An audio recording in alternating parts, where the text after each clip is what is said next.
Sudah on? Sudah ya? Oke, selamat pagi semuanya. Pagi. Terima kasih Pastor Yo dan juga Pastor Pusika. Kesempatan saya boleh ada dan bersama-sama dengan AFCF Kuta melihat bagaimana Tuhan bekerja, kebaikan Tuhan yang Tuhan nyatakan di tengah-tengah kita. Apa kabar semuanya? Sudah makan pagi? Sudah bangun? Iya. Hari ini kita akan belajar tentang apa judulnya?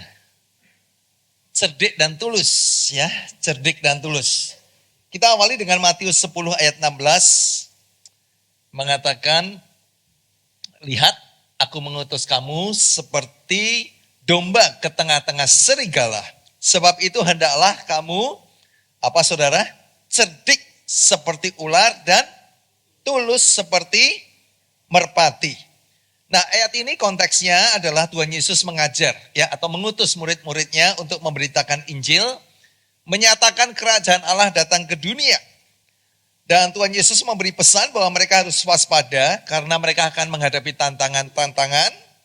Mereka akan menghadapi keadaan yang digambarkan seperti domba-domba yang lemah dan tidak berdaya di tengah-tengah serigala-serigala yang buas. Nah, saya percaya ayat ini bukan hanya untuk murid-murid Tuhan Yesus pada saat itu, tetapi juga untuk murid-murid Tuhan Yesus di tahun 2024.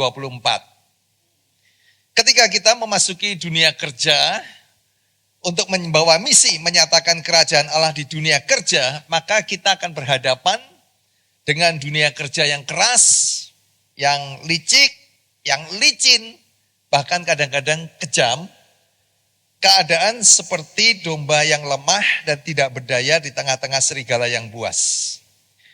Nah, Tuhan Yesus berpesan, ya, sebab itu hendaklah kamu cerdik seperti ular dan tulus seperti merpati. Tuhan Yesus memberikan pesan bagaimana murid-muridnya bukan hanya bisa survive, ya, tetapi bagaimana juga berhasil menjalankan misinya. Yaitu bagaimana saudara si domba harus lebih cerdik daripada si serigala. Yang sudah bangun katakan amin. Ya. Tetapi pada saat yang sama harus tetap tulus. Jadi bagaimana si domba ini bisa berhasil? Ya si domba harus lebih cerdik daripada si serigala. Maka Tuhan Yesus mengatakan, hendaklah kamu cerdik seperti ular, tapi juga tulus seperti merpati. Kata tulus dalam bahasa aslinya adalah akeraioi, ya, akeraioi, yang artinya itu murni, yang artinya tidak berbahaya, artinya jujur. Nah, dengan kata lain Tuhan Yesus memberikan pesan kepada murid-muridnya, juga kepada kita harus cerdik, tapi tulus, dan harus tulus, tetapi juga cerdik. Amin? Harus apa saudara? Cerdik, tapi tulus. Dan harus tulus, tapi juga cerdik. Karena kecerdikan tanpa ketulusan menghasilkan manusia predator. Sudah banyak contohnya di dunia ini. Orang-orang yang pintar, tetapi menggunakan kepintarannya untuk keuntungan diri sendiri. Menghalalkan segala cara, tanpa peduli apakah yang mereka lakukan mencelakai atau merugikan orang lain. Cerdik. Ya. Tetapi sebaliknya ketulusan saja tanpa kecerdikan tidak akan menghasilkan perubahan. Tuhan Yesus mengatakan bahwa kita ini harus seperti garam, kita harus menjadi terang. Nah, kalau ketulusan saja tanpa kecerdikan tidak akan menghasilkan perubahan apapun di muka bumi ini. Ya. Mazmur 78 ayat 72 berbicara tentang Daud, dikatakan ia menggembalakan mereka dengan ketulusan hatinya dan menuntun mereka dengan kecakapan tangannya. Mirip ya saudara, tadi di perjanjian baru, nih perjanjian lama bicara soal Daud. Daud menggembalakan domba-dombanya dengan ketulusan hatinya. Dalam bahasa Inggris digunakan kata the integrity of heart. Dan dengan kecakapan tangannya, with skillful hands. Tulus tapi cakap, dan cakap tapi juga tulus. Jadi cakap dan tulus ini merupakan dua kualitas penting yang Tuhan mau kita miliki dan kita demonstrasikan terutama di dunia kerja, apapun profesi kita. Yang setuju katakan amin. Ya, apapun profesi Anda, dua kualitas ini Tuhan mau kita demonstrasikan melalui kehidupan dan pekerjaan kita sehari-hari. Nah, karena itu jemaat yang Tuhan kasihi, maka kita harus terus mengalami pertumbuhan di dua-duanya, cakap dan tulus. Ya. Yang pertama, kita harus mengalami pertumbuhan dalam kecakapan. Atau dalam bahasa yang lebih sering dipakai hari-hari ini bicara tentang kompetensi. Ya. Kompetensi, kecakapan. Kenapa kita harus terus mengalami pertumbuhan dalam kecakapan atau kompetensi? Karena kompetensi adalah ukuran yang dimengerti dan dihargai oleh dunia. Betul? Anda mau menjadi penyanyi? Tadi malam saya pesta, penyanyinya minimal malam itu dibayar 100 juta. MC-nya juga minimal mungkin lebih dari 150 juta MC yang terkenal. Nah, sekali lagi kenapa mereka diundang dan yang mengundang mau membayar begitu mahal? Oleh karena kompetensi. Sekali lagi kompetensi itu ukuran yang dimengerti dan dihargai oleh dunia. Nah, secakap apapun orangnya, tapi kalau dia menyanyi, seorang penyanyi, tapi nyanyinya sumbang, fals begitu saudaranya. Ya nggak akan ada yang mengundang. Ataupun kalau mengundang tidak akan mau membayar senilai yang saya sebutkan tadi. Ya. Jadi kenapa ini penting? Karena kompetensi adalah ukuran yang dimengerti dan dihargai oleh dunia. Maka kita sebagai anak-anak Tuhan, kita harus terus bertumbuh di dalam kompetensi ini. Amsal 22 ayat 29 mengatakan, pernahkah engkau melihat orang yang cakap dalam pekerjaannya? Nah, saya nggak tahu pekerjaan Anda apa, profesi Anda apa, dan seberapa cakap Anda di dalam pekerjaan Anda. Lalu dikatakan di hadapan raja-raja ia akan berdiri, bukan di hadapan orang-orang yang hina. Ya. Ayat ini dalam terjemahan The Message mengatakan, amatilah orang-orang yang ahli dalam pekerjaannya. Jadi apapun profesi kita, kita harus menjadi orang yang ahli di dalam pekerjaan kita. Lalu dikatakan pekerja yang terlatih selalu dibutuhkan dan dikagumi. Ya. Dikatakan mereka tidak akan kalah dari orang lain.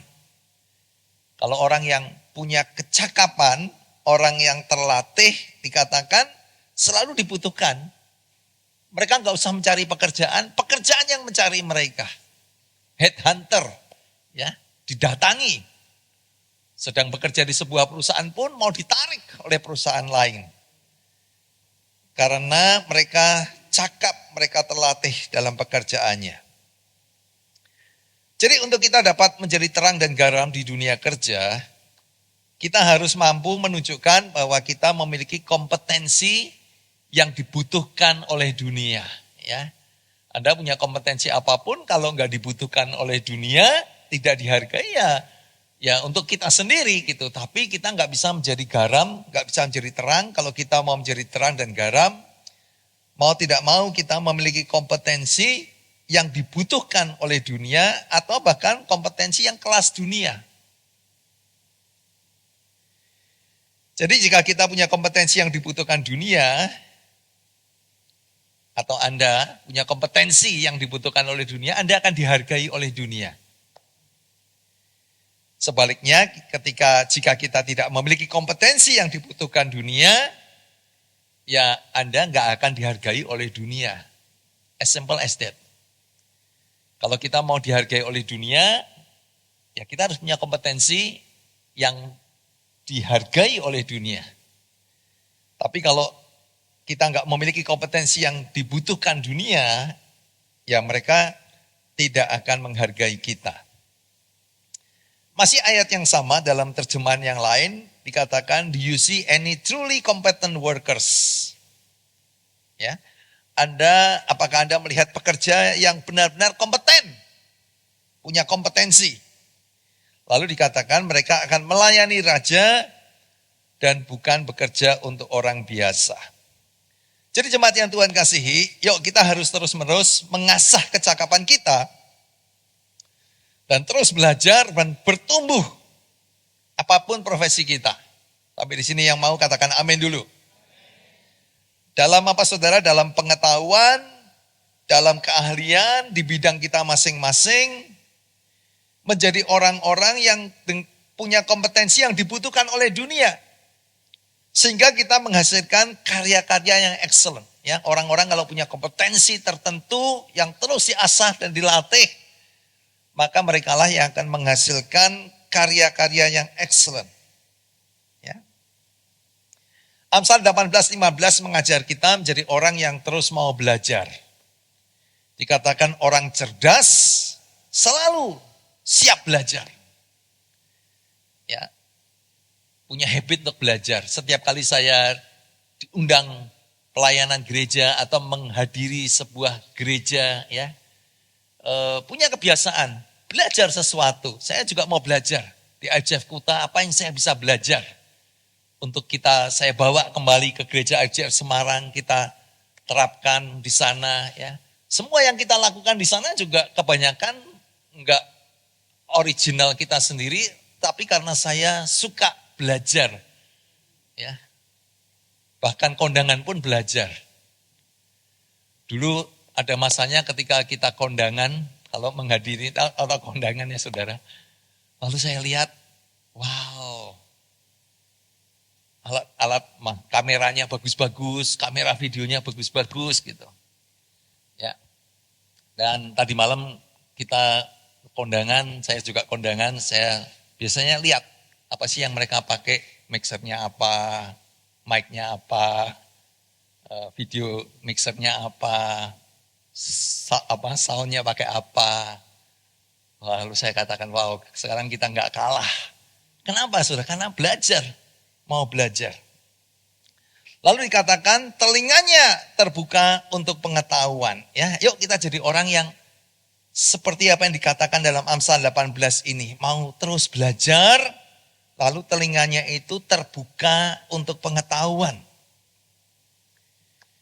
Excellence in the workplace, atau bahasa Indonesia keunggulan di tempat kerja, merujuk pada pencapaian dengan standar yang tinggi secara konsisten dan melampaui ekspektasi untuk mencapai hasil yang luar biasa. Outstanding results, ya. Consistently performing at a high standard and going beyond basic expectations to achieve outstanding results. Apapun pekerjaan Anda, apapun profesi kita, atau bahkan dalam pelayanan juga. Lalu dikatakan, it involves a commitment to quality, continuous improvement, and the pursuit of the best possible outcomes in all aspects of work. Ini melibatkan komitmen terhadap kualitas, perbaikan yang terus-menerus, dan pencarian hasil terbaik dari semua aspek pekerjaan. Jadi excellence, ya, bukan berarti kesempurnaan, ya. Excellence itu bukan berarti semua sudah sempurna. Tetapi kita belajar untuk terus bertumbuh dan memberikan yang terbaik sampai batas kemampuan kita. Sekali lagi, excellence bukan berarti kesempurnaan, tapi artinya apa? Kita ini belajar memberikan yang terbaik dalam pekerjaan kita. Sampai batas kemampuan kita, semua yang kita bisa gitu ya saudara. Dan kita terus mengembangkan apa yang kita bisa. Kolose 3:23, saya tahu Anda sudah kenal ayat ini juga. Tapi dalam terjemahan bahasa Inggris mengatakan, in all the work you are given, do the best you can. Yang mau katakan amin dulu. Work as though you are working for the Lord, not any earthly master. Dalam semua pekerjaan yang diberikan kepadamu, lakukanlah yang terbaik yang kamu bisa. Bekerjalah seolah-olah kamu bekerja untuk Tuhan, bukan untuk tuan di dunia. Saya nggak tahu Anda bekerja apa, di perusahaan di mana, profesimu apa, tapi firman ini mengajarkan apapun pekerjaan kita, apapun profesi kita, saudara, kamu ini gak hanya bekerja untuk perusahaan tempat kamu bekerja, kamu gak hanya untuk bosmu di dunia. At the end, kita ini bekerja untuk memuliakan Bapa kita yang di sorga. Yang mau katakan amin. Matius 5:41, ya, extra mile principle. Siapapun yang memaksa engkau berjalan sejauh. Yuk kita baca ayat ini bersama-sama yuk. Bahasa Indonesia 3, 2, 1. Dan siapapun yang memaksa engkau berjalan sejauh 1 mil, berjalanlah bersama dia sejauh 2 mil. Yuk kita gunakan imajinasi kita masing-masing. Kita membayangkan ayat ini ada orang yang dipaksa berjalan 1 mil, ya dipaksa. Saya nggak tahu caranya maksa, apakah pakai golok atau pakai pistol, sudah pokoknya dipaksa. Lalu dikatakan tetapi jangan berhenti 1 mil. Orang ini terus berjalan sejauh 2 mil. Artinya apa? Mil pertama memang dia jalan karena terpaksa, oleh karena ada yang memaksa, karena dipaksa, karena terpaksa. Tapi mil kedua sudah gak ada yang maksa saudara, cuma dipaksa 1 mil. Artinya mil kedua dia jalani bukan karena terpaksa, tapi karena sukarela yang membawa sukacita. Nah kita tahu apapun yang kita lakukan karena terpaksa, itu gak akan kita nikmati. Anda kalau berangkat kerja terpaksa, wah, nggak akan menikmati pekerjaannya. Mau berangkat ya males, di tempat pekerjaan males, cuma nungguin jam pulang. Karena terpaksa. Nggak akan sukacita. Ya. Yuk, next. Jadi ada 2 macam orang nih. Ada, ya next slide boleh. Ada orang yang dipaksa jalan 1 mil, ya udahlah gua jalan 1 mil daripada digolok gitu kan saudara. Tapi ada orang-orang yang dipaksa berjalan 1 mil, tapi dia nggak berhenti, dia memasuki mil kedua, second mile. First mile berbicara mengenai bekerja hanya memenuhi tuntutan pekerjaan atau job description. Ya kan, kalau nggak memenuhi job description dipecat. Jadi ya udahlah terpaksa memenuhi job description. Sikap yang ditunjukkan adalah kepatuhan atau kewajiban. Tadi saya katakan keterpaksaan. Melakukan apa yang perlu, tetapi yang nggak lebih daripada sekedar memenuhi kewajiban saya, sejauh ini job description saya, sejauh ini saya dibayar untuk itu, usaha secukupnya untuk memenuhi standar kualitas minimum. Dampaknya terbatas pada memenuhi harapan. Ya, memelihara keterampilan dan pengetahuan yang dasar aja lah, pokoknya cukup untuk dapat kerjaan. Tapi saya mengajak yuk kita menjadi manusia second mile. Bekerja melampaui tuntutan atau job description. Ya. Sikap yang dicirikan oleh kesediaan dan keinginan untuk melakukan lebih daripada kewajiban. Extra mile. Usaha tambahan dilakukan untuk melampaui harapan dan memberikan hasil yang luar biasa. Dampaknya signifikan, seringkali menginspirasi orang lain dan memberikan contoh positif. Yang terakhir mendorong pertumbuhan pribadi, terus kita belajar, mengembangkan diri, dan pertumbuhan secara profesional dengan mengembangkan keterampilan baru, dan bahkan meningkatkan karakter kita. Saya mengajak yuk anak-anak Tuhan di ICF Kuta ini, kita enggak hanya melakukan segala sesuatu karena ada yang memaksa atau keterpaksaan, tapi kita belajar hidup di second mile, di mil kedua. Yang mau katakan amin dulu. Kenapa ini penting? Zig Ziglar mengatakan next ya, there is no traffic jam on the second mile. Tidak ada kemacetan di mil kedua, di Bali mana-mana macet. Saudara, naik sepeda lebih cepat daripada naik mobil kali di sini ya. Mundur dulu sebentar. Tapi Zig Ziglar mengatakan In the second mile, there is no traffic jam. Kenapa saudara? Karena tidak banyak orang yang bersedia menjalaninya.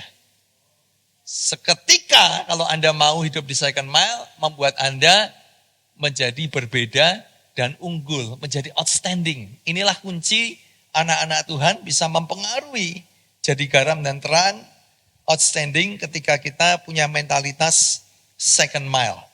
Yang mau katakan amin. Nah, saya selalu membagikan 3 hal ini, next ya teman-teman. Kunci kesuksesan gampang kok, 3K. Kemauan, komitmen, konsistensi. Yuk kita baca kemauan, komitmen, konsistensi. 3, 2, 1. Kemauan, komitmen, konsistensi. Udah 3 aja. Yang pertama harus punya kemauan. Amsal 10 ayat 4 mengatakan orang malas akan jatuh miskin. Tapi pekerja yang rajin akan menjadi kaya. Harus punya kemauan. Harus punya growth mindset. Miliki sebuah pola pikir yang menghargai pembelajaran dan pertumbuhan. Henry Ford mengatakan anyone who stops learning is old, whether at 20 or at 80. Anyone who keeps learning stays young. The greatest thing in life is to keep your mind young. Henry Ford mengatakan orang yang berhenti belajar itu tua. Nggak peduli usianya 20, dia udah berhenti belajar, dia udah tua. Atau 80, saudara walaupun udah 80 tapi masih suka belajar, masih muda. Anyone who keeps learning stays young. The greatest thing in life is to keep your mind young. Komitmen bicara soal Amsal 13 ayat 4 mengatakan si malas banyak keinginan tetapi tidak satu pun yang dicapainya. Banyak nih orang kayak gini. Tapi orang yang bekerja keras, punya komitmen kerja keras mendapat segala yang diinginkannya. Kemarin saya duduk dengan teman saya bicara soal startup mentality ya, startup mentality. Banyak orang yang yaitu punya banyak keinginan gitu, tapi nggak mau nggak mau kerja keras gitulah intinya. Orang yang bekerja keras mendapat segala yang diinginkannya. Work ethic seringkali bukan bakat atau, ini penting nih teman-teman. Seringkali bukan bakat atau keterampilan yang membedakan seseorang yang sukses dan yang tidak.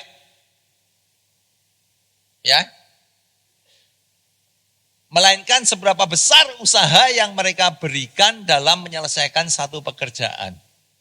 Jadi banyak di dunia ini banyak orang-orang berbakat tapi nggak ngapa-ngapain. Maksudnya nggak mencapai apapun dalam kehidupannya karena nggak punya apa yang namanya komitmen. Thomas Edison mengatakan genius is 1% inspiration and 99% perspiration. Genius itu 1% inspirasi, 99% itu keringat. K yang ketiga komitmen, Amsal 21 ayat 5, ketekunan mendatangkan kekayaan, spekulasi yang tergesa-gesa menyebabkan kemiskinan. Ya, perseverance, konsistensi, memahami bahwa tantangan dan kemunduran adalah bagian dari perjalanan. Pertahankan ketekunan dan ketangguhan dalam menghadapi kesulitan.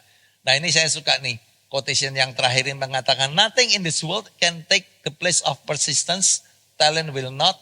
Nothing is more common than unsuccessful men with talent. Ya, di dunia ini begitu banyak orang yang punya talent tapi enggak sukses oleh karena mereka enggak punya apa yang namanya konsistensi atau namanya persistence. Ya, saya suka quote yang diberikan Greg Rochelle yang mengatakan successful people do consistently what other people do occasionally. Ya, orang-orang yang sukses secara konsisten melakukan apa yang orang lain lakukan hanya sesekali, ya.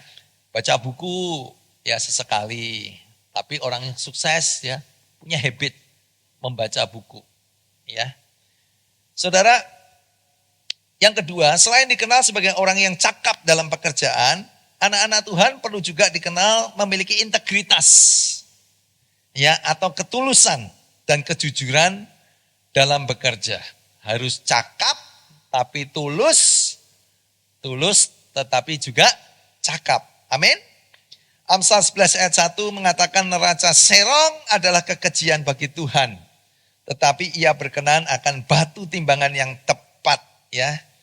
Terjemahan lain bahasa Indonesia mengatakan Tuhan membenci penipuan dan senang akan kejujuran. Ya. Mazmur 25:21 mengatakan ketulusan dan kejujuran kiranya mengawal aku. Sebab aku menanti-nantikan engkau. May integrity and honesty protect me. For I put my hope in you. Ya. Ada satu kisah di Kejadian 20.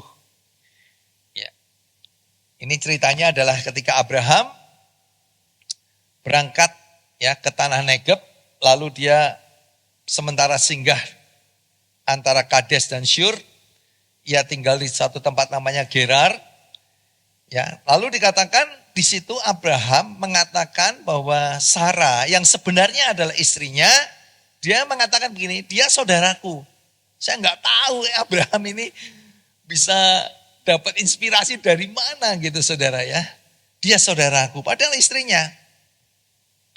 Lalu dikatakan Abimelek Raja Gerar menyuruh mengambil Sarah. Kenapa? Ya nggak salah sih dia. Karena Abraham bilang ini saudariku. Gitu ya saudara. Tapi pada waktu malam Allah datang kepada Abimelek dalam suatu mimpi. Serta berfirman kepadanya, Abimelek kau harus mati. Oleh karena perempuan yang kau ambil itu, ia sudah bersuami. Kan kaget Abimelek. Gitu. Ya, Tuhan datang dalam mimpi bilang Abimelek kamu harus mati itu karena itu istrinya orang gitu. Nah Kejadian 20 ayat 4. Adapun Abimelek belum menghampiri Sarah, untungnya belum diapa-apain saudara. Berkatalah ia Tuhan, apakah engkau membunuh orang yang tak bersalah?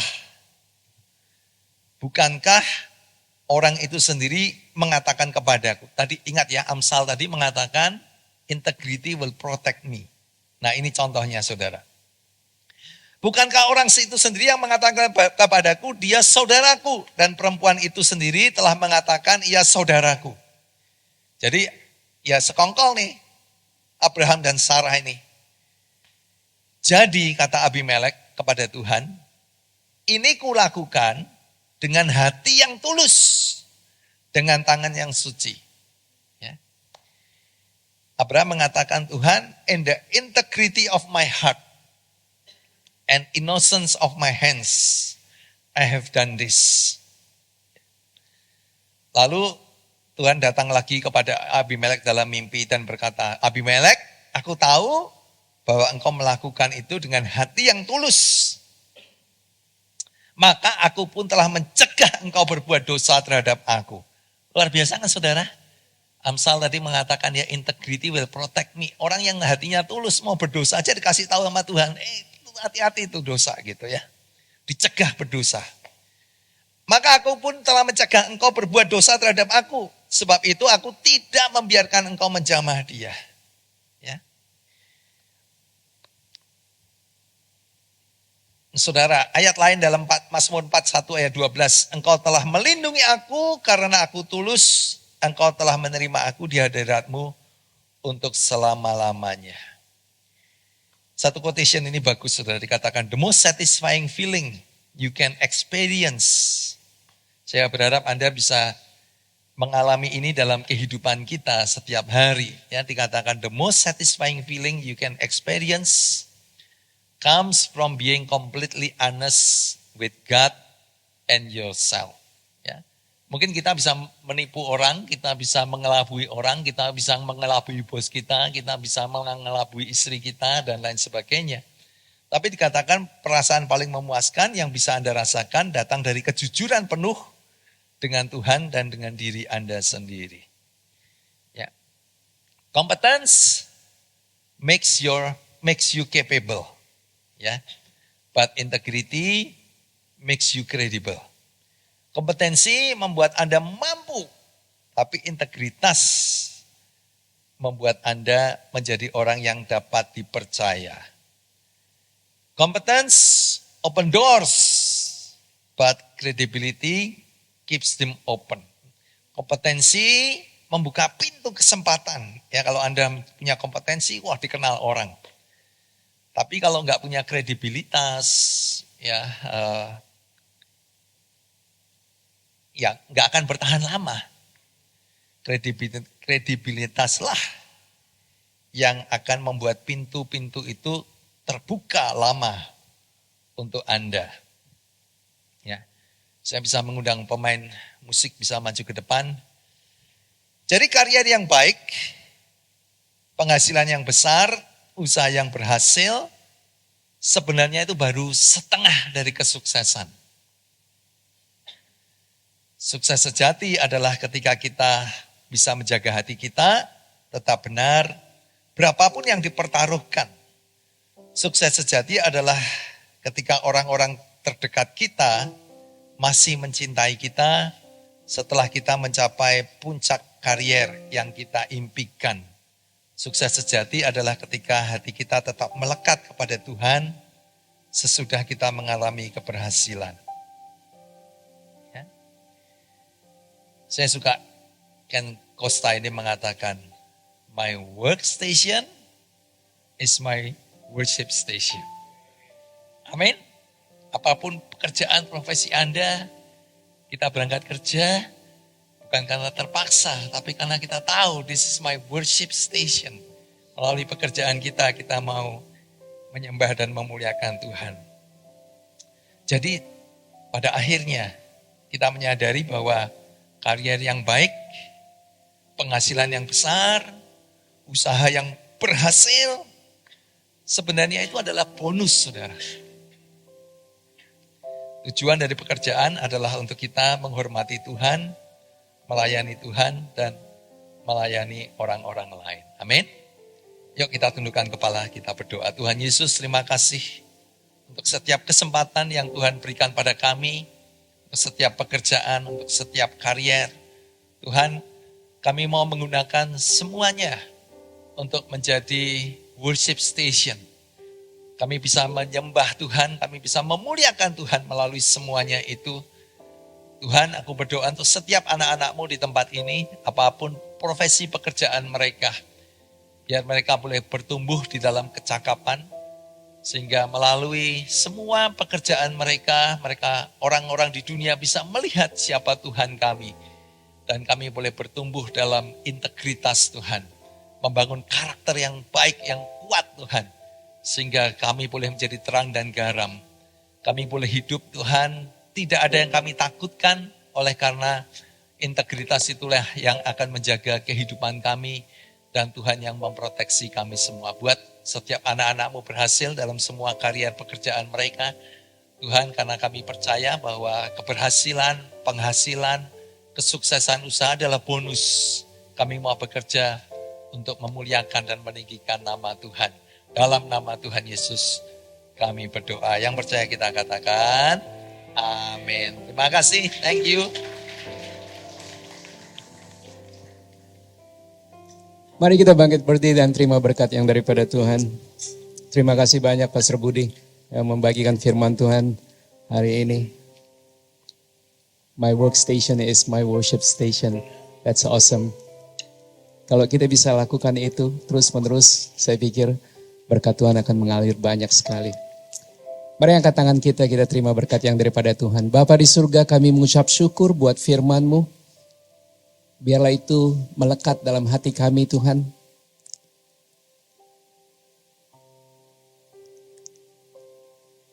Dan kami bertumbuh di dalamnya. Dan kemudian berbuah. 30 kali lipat, 60 kali lipat, 100 kali lipat sesuai dengan ukuran yang Kau berikan pada kami. Terima kasih Tuhan, kami mau hidup di dalam firman-Mu. Kami percaya bahwa firman-Mu ya dan amin. Yang berbuah pada waktunya, yang tidak pernah layu daunnya. Terima kasih, terima kasih. Oleh sebab itu jemaat Tuhan, terimalah berkat yang daripada Allah Bapa, Allah Anak, Allah Roh Kudus, yang selalu menyertai, yang memampukan, yang memulihkan, yang membantu, yang turut bekerja dalam segala perkara untuk mendatangkan kebaikan bagi orang yang mengasihinya, orang yang hidupnya terpanggil sesuai dengan rencananya. Pulanglah dengan berkat yang daripadanya. Damai sejahtera Allah selalu menyertai engkau kemanapun kau pergi. Di dalam nama Yesus. Dan semua orang percaya katakan, Amin, amin, amin. Happy Sunday, church. God bless you all.